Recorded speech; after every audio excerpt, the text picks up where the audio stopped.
I'm Stephen Russell. Welcome to Rivet Distillery, where we make Masthouse whiskey, Vela vodka, Son of a Gun English grain spirit, and Dockyard gin. And today we're going to talk about gin.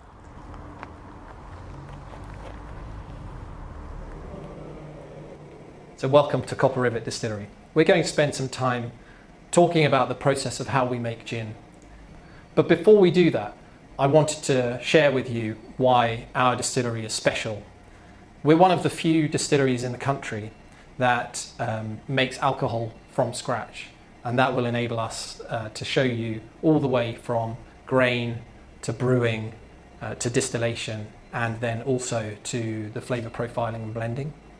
But even more than that, we're one of just a couple in the whole of the United Kingdom that actually goes all the way from growing the grain in partnership with a local farm to then bringing it to the distillery, milling that grain, and then going through the rest of the process. So in this short session, we're going to go all the way from farm to glass. So to make gin, we need alcohol. And to make alcohol, we need sugar. We can get sugar from fruit, we can get it from potatoes, but almost all of the alcohol that gin is made from starts life as a cereal base. When we make our alcohol, we use wheat, rye and barley. And I'm standing here in the fields where our barley is grown, right here in Kent, 15 miles from the distillery. So we bring the grains to the distillery and we mill them here. We're milling barley, rye and wheat. And we're going to mill them into a grist, and we do it ourselves here at the distillery because we want to get exactly the right surface area. Mill it too much and you have flour, very hard to work with. Mill it too little and you have too little surface area. The grist will be too big, clumps of grist. So we want exactly the right surface area so that when we add the hot water in the mash tun, we're going to be able to extract the maximum amount of starch, and we're going to use that starch or sugar later for fermentation, and that makes it much more efficient. So we take 500 kilograms of our milled grain and we add it to the mash tun. And to the mash tun we add 2,000 litres of water. And what is happening in here is that hot water is extracting the starch from the grain. And as well as that, from our malted barley, it's taking enzymes. And it's later in the fermentation process that those enzymes are going to act and generate a delicious alcohol. So we're going to take our sugary water or wort from the mash tun and move it into the lauter tun.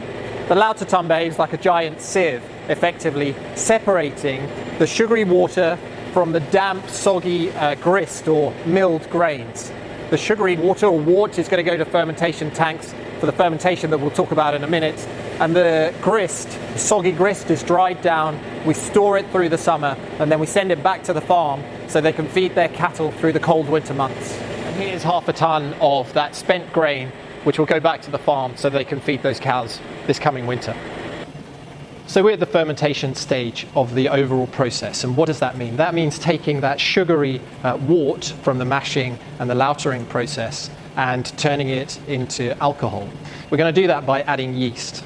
Now, almost every spirit that you see on any shelf anywhere or that you have ever experienced or drunk, the fermentation stage of the process is about 3 days. It takes 3 days to convert those sugars completely and into alcohol at 9% ABV. So we take our distiller's beer, which is sitting at about 9% alcohol by volume, and we're going to move it through into this still. Now we use, in the context of gin, we use this still as a wash still, but as you can see, this is a classic whiskey still, and half the time we're using it to create an amazing whiskey called Masthouse whiskey, and the rest of the time we just use it as a wash still. So what are we doing in creating a wash? We're taking 9% ABV, we're running it through here once to get the spirit level up, the alcohol level up to about 30%. What that's going to allow us to do is that when we move it into our column still, which is our neutral grain spirit tower, it's going to be much more efficient. So this is probably one of the few 10-meter tall pure alcohol distillation towers in the country. You can see it has 4 distinct sections, and in each one of those sections there are 10 copper plates. And what happens to the liquid as it moves through those, it's effectively having a mini distillation at every copper plate. the alcohol is evaporating from the liquid, it's hitting the copper plate, and then it's running off, it's condensing and running off, and we're able to collect that as 96.4% ABV alcohol. So now we need to turn our spirit, which is 96.4% ABV, into gin. And the way that we're going to do that is by infusing flavour into the spirit in a gin still. Now this gin still is unique. It's called the Bannock still. We have a patent on it. We designed it ourselves and had it manufactured locally by local craftsmen.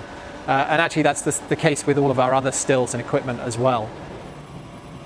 So now I'm going to hand over to Abby Bannock, our head distiller, to talk about flavour profiling and how we make a really, really delicious gin.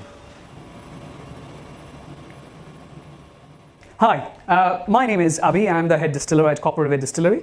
So I'm going to take you through the flavour development and our gin and the range of other products that we do from the flavour perspective and how did we create them. So when we designed the distillery, we always wanted to be a grain to glass distillery. So we'll be making our own neutral alcohol, which is at 96%, using our 3 grains, wheat, rye and barley, and we make our malted barley from our barley itself. Now to get that flavor right of the neutral, what we had to really think about, that 2 products will be produced from that neutral. One is our vodka, another is our gin. So the gin is completely different flavor characteristics, isn't it? It's citrus, juniper-y, and our one is quite delicate, quite a bit of balance of spices, for example, sweet spice like cardamom. So the neutral flavor that we will be creating have to support that being the backbone of the gin, as well as we can produce our vodka, where we wanted to produce really soft sipping vodka with elements of vanilla, with a little bit of spiciness from rye. So when we designed the recipe for our neutral, that was a big challenge to itself, because we couldn't do a lab scale distillation of neutral. So what we did actually, we first milled all the grains and made a dough out of it, like a bread, and we made a bread out of it to do the tasting. You know, which flavor elements that we quite like. They all will be bready, but what I mean is like, one is wheat, sweeter element, another is a bit nuttier because of the huge influence of barley and malted barley, and the rye, spiciness of the rye. So that's how we got to the flavor of the neutral. So once we actually decided which the grain bill will be for our neutral, once we had the neutral, we started doing scaling up of our gin. But then we spent 1 year before that developing the recipe of the gin. So after almost 40 development distillations, we come up with the recipe, and our recipe had 9 botanicals.